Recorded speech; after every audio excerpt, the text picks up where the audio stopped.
Today, we're making these flour tortillas without following an exact recipe.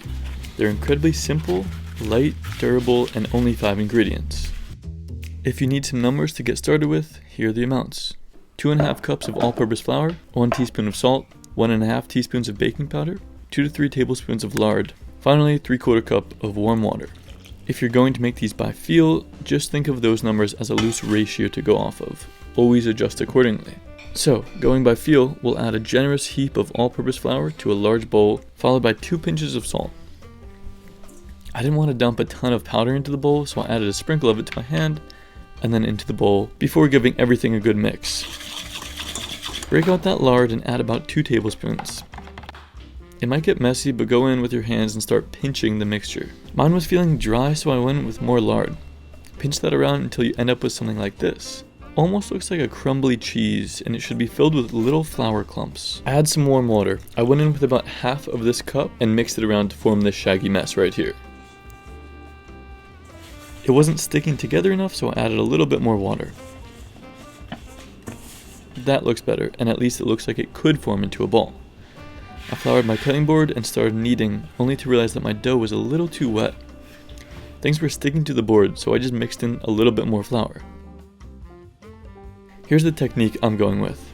Fold one end onto the other side and press down and forward with the palm of your hand to seal the fold. Then rotate 90 degrees. Do this for around 5 minutes.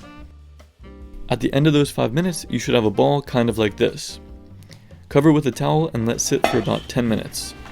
You'll probably need to give your cutting board a good scrape at this point too. If you do the cheese quesadilla, yep. I'm not home. Can you save some quesadillas? Definitely. All right, here she is. Now flour your work surface, and your dough at this point should be looking like, well, a ball of dough. After cutting the dough in half, I divided one side into 4 sections and the other into 2. Then roll these up into little balls. I went with the fold over method, but you could just as easily roll them in a circle with your palms. Once those are complete, preheat your pan on a high heat. Cast iron gets incredibly hot and will produce those nice dark spots. You could in theory use any pan though. Just use whatever you have and get it real hot. Flour your surface again and flatten a ball with the palm of your hand before sprinkling flour on top of that. I'm rolling just below the center of the tortilla all the way past the top, then rotating slightly, something like 45 degrees. If you're making large tortillas, this will take a while. The small ones go pretty quick though. I like to get mine ultra thin. The dough is fairly durable, so you shouldn't run into too many issues ripping. Here's the process one more time.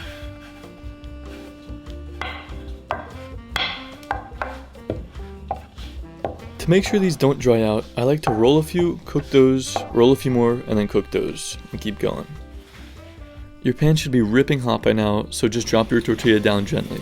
For my first go round, I went with about 20 seconds on each side, followed by 10 more seconds on the first side. As you can see, it's super flexible and durable, but it lacks some of those nice brown spots. Transfer this to a plate while it's still warm and top it with another plate. This will help keep the moisture in and stop them from drying out. For round 2, I did 30 seconds on each side and it came out a bit better. This will vary depending on your stovetop and pan, so just keep a close eye on them and err on the side of underdone.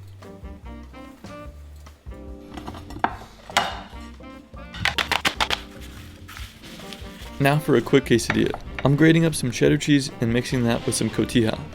I drizzled on some sriracha and a handful of arugula. Then, to a hot pan, I melted on some ghee or butter and cooked each side for about 3 minutes. I feel so odd talking to a camera about how something tastes, but all I can say is you can't get much fresher than this, and it just tastes real. That's all I have to say, but I'll let my brother vouch for me. I did make sure to save him some of this quesadilla. Hi, this is Noah. I can confirm I tried Ezra's tortilla and quesadilla. They were both delicious. Enjoy.